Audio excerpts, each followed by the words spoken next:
Good morning, class. Nice to see you. I'm Mary Carroll, and this is How to Survive English 101. Make sure you subscribe below. I'm going to be posting every single Monday. I'll be here all semester long to help you pass that class. All right, today's lesson is compound sentences, and we're going to talk about the conjunctions that help create the compound sentences, okay? Now, if you've watched some of my other videos before, you'll notice that I'm writing sentences that have real simple meanings to them, and the reason is because I want you to focus on the structure of the sentence. I don't want you to think about the meaning. I don't want you to wonder, what does this mean? I want you to look at the structure of the sentence because you're learning how to write and take command of your own meaning so that you can feed them into these structures as well and write really intelligent adult sentences, okay? All right, so we're going to look at compound sentences.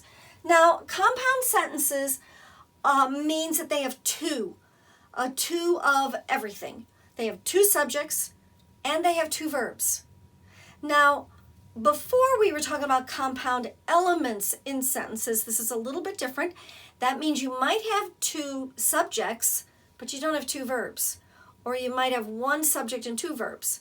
That's still a simple sentence. But in a compound sentence, you have a subject and a verb plus a subject and a verb on the other half. And they're joined by a conjunction, okay?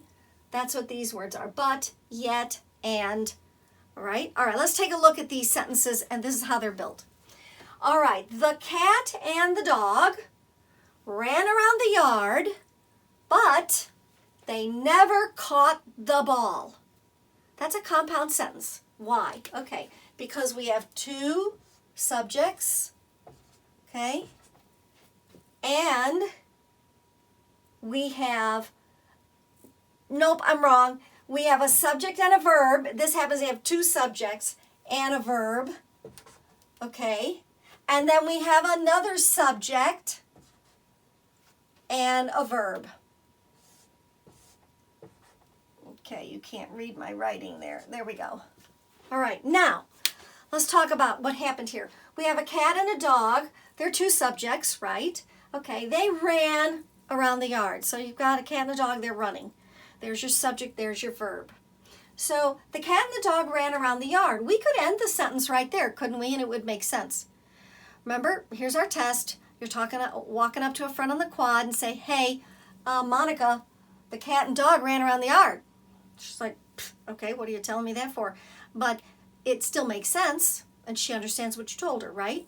Okay, so the cat and dog ran around the yard is a complete sentence all by itself. We could put a period there, and it would make sense, right? But we're adding a whole nother sentence onto it, and we're joining it with a word that we call a conjunction. Okay, so it's the joiner. Okay, but they never caught the ball. Now, this is its own sentence, isn't it? They never caught the ball. Okay, that can stand on its own, but we've put them together into one sentence. We've joined them with a comma and a conjunction, and we have a compound sentence. Okay, now, we all talk this way all the time. This is very common. It's natural for us to talk this way. For a lot of students, it's not natural to write this way. But for college composition, you do need to get really comfortable writing compound sentences. Now, I made the meanings of this very simple, so you can plug in whatever you want into these spots and make the meaning a lot more difficult for yourself if you want, and you will for your papers, certainly. All right, let's take a look at our next example of the compound sentence. The cat and dog ran around the yard. Again, we could end the sentence there, couldn't we? The cat and dog ran around the yard, period. Makes sense, but we want to say more. Yet, they never seemed to tire. They never got tired. Huh. Like little kids, just running around forever, right?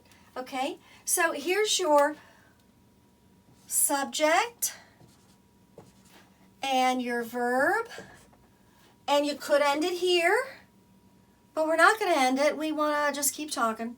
So we add a comma and a conjunction. They is our subject. Now, I'm not talking to you about parts of speech. This is a pronoun. The pronoun stands for the cat and the dog. Get used to using pronouns. I used to know someone I worked with who just didn't seem to believe in pronouns, and she would repeat the subject all the time. She'd say the cat and the dog ran around the yard, yet the cat and the dog never seemed to tire. Well, you know, I got pretty tired of listening to her talk, and her writing was very tiring. So you use pronouns. This is a subject. Okay, subject. They never seemed to tire. Okay, there's our verb. All right, now we got another example here of a compound sentence. The cat and the dog ran around the yard, comma, and they drank from the pond. Okay, again, we could have ended the sentence there. It makes sense, doesn't it? The cat and the dog ran around the yard, period. We could, but we want to keep talking. And they drank from the pond. Okay, so you have subject, you have a verb, and you could end the sentence there, but we keep going with a conjunction. There's your subject again, and another verb. Another compound sentence. All right? Now, I want you to notice one thing I'm going to say about conjunctions. But, yet, and. There's some others that we use. We use so.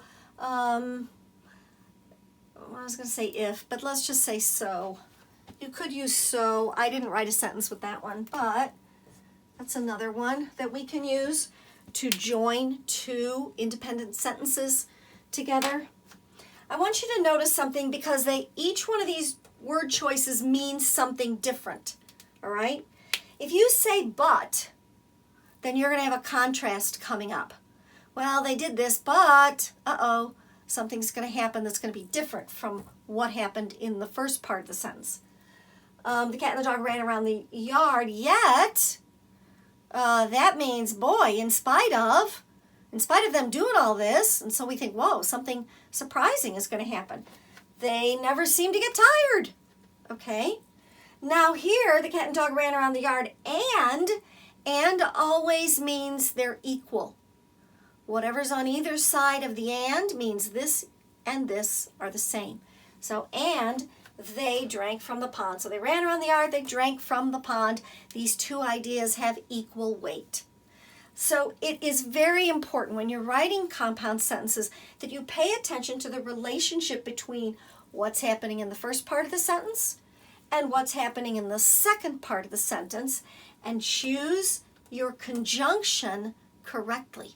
Okay? Now, like I've done with all the other lessons, I want you to take 10 minutes, sit with your notebook, take a look at these templates, and I want you to write 10 compound sentences for yourself. Just practice. Yep, there's the period at the end of the sentence, guys.